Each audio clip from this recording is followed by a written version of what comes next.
Welcome to today's Emunah Minute. This past week's parsha we read about the Nazir. The Nazir is the individual who undertakes a neder, he takes a vow.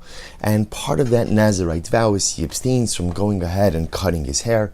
He abstains from drinking wine, eating grapes, eating grape products. And again, all of this is in an effort to further his own personalistic purity, his own personalistic piety. He's striving to become a tzaddik. The Gemara notes the juxtaposition between a section of Sota, which deals with the woman suspected of adultery, the parsha of Nazir, to highlight the idea that the Nazir is a person who sees just stuff unraveling, whether it's stuff unraveling in himself, stuff unraveling in life, stuff unraveling in others, and he decides to engage in some course-correcting activity in order to be able to infuse, as we just mentioned before, a bit more holiness into his life. But what's interesting to note is that when his Nazirite vow comes to an end, the Neder Nazirus ends, he's obligated to bring offerings. And one of the offerings he has to bring is a sin offering, a chatas. And the Gemara discusses, why would the Nazir have to bring a chatas? After all, as we just said before, here's a man who's trying to further his kedusha, further his holiness. It's true he's abstaining, but he's doing it for good reasons. But the Gemara says, why does he bring a chatas? Mishum shetzir atzmo min hayayin. Because he deprived himself from wine. He deprived himself. Wine is not prohibited. Wine is mutter. There are enough things in Judaism that are prohibited. You don't have to start adding on additional layers of prohibition. You don't have to start adding on additional stringencies that are not necessary. I understand why you did it. I understand. But at the end of the day, there's an element of sinful behavior from abstaining from that which is permitted. Now, this is an interesting dynamic, because the truth is, elsewhere we find that Kedoshin Tziyu, the concept of being holy, sometimes dafka means abstaining or giving up that which you're entitled to or that which is permitted in the pursuit of greater holiness. Yet Chazal felt that the reason the Nazir has to bring a sin offering is because he took wine, which could be used for such wonderful, beautiful, celebratory and sacred purposes, and he gave it up. He gave it up. Therefore, he has to bring a chatas, he has to bring a sin offering.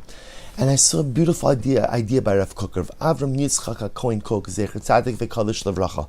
Says something so beautiful, and I'll quote to you. He says, Im Nazir Chotehu, V'tzarech Kapara Mishum Shetzir Atzmo Min Hayayin.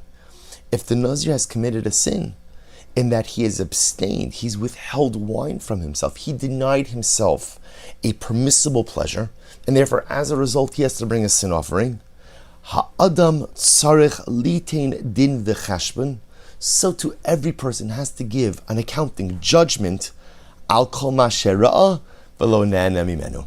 So too we are held accountable for the things that we don't enjoy as well. Incredible idea. The same way that the Nazir is considered to be a sinner because he gave up wine, he gave up a permissible pleasure, a person is held accountable for all of the things that they did not enjoy in this world as well. And I think Rav Kook is coming to teach us such an incredibly profound and powerful lesson. Hashem wants us to be happy. Hashem wants us to enjoy life. Hashem wants us to enjoy His world.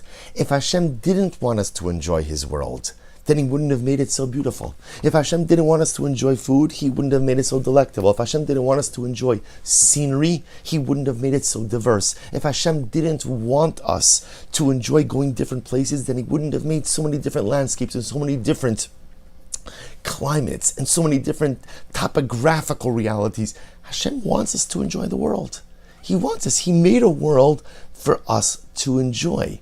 And He made experiences for us to enjoy, but He wants us to enjoy it responsibly.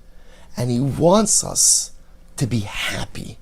You see, sometimes we think that like the sign of piety is like the more unhappy you look, or the more unhappy you present, or the more burdened you look. Oh, that's a tzaddik, that's righteous. No, Hashem wants us to be happy. Hashem wants us to enjoy life. Hashem wants us to enjoy the world. Hashem wants us to enjoy all of the beautiful experiences that He put before us. There's an important caveat. He just wants us to enjoy it responsibly. He wants us to enjoy it with Kedusha and Tara, with holiness and purity. But the goal in life is not abstention. The goal of life is not deprivation. The goal of life is enjoy all the beautiful things that HaKadosh Baruch Hu gave us. Enjoy all the beautiful things that the world has to offer. Just enjoy it responsibly. And says Rav Kook, the Nazir brings a carbon chatos, he brings a sin offering, because he's denying himself a personal pleasure, a permissible pleasure. After 120, we also have to give accounting, not just for the averos we committed, that we all know, but for the things that we could have enjoyed with Kedusha and Tara and failed to do so. Hashem wants us to enjoy. Hashem wants us to be happy. May Hashem be successful in this sacred and divine mission. Wishing everyone a wonderful day.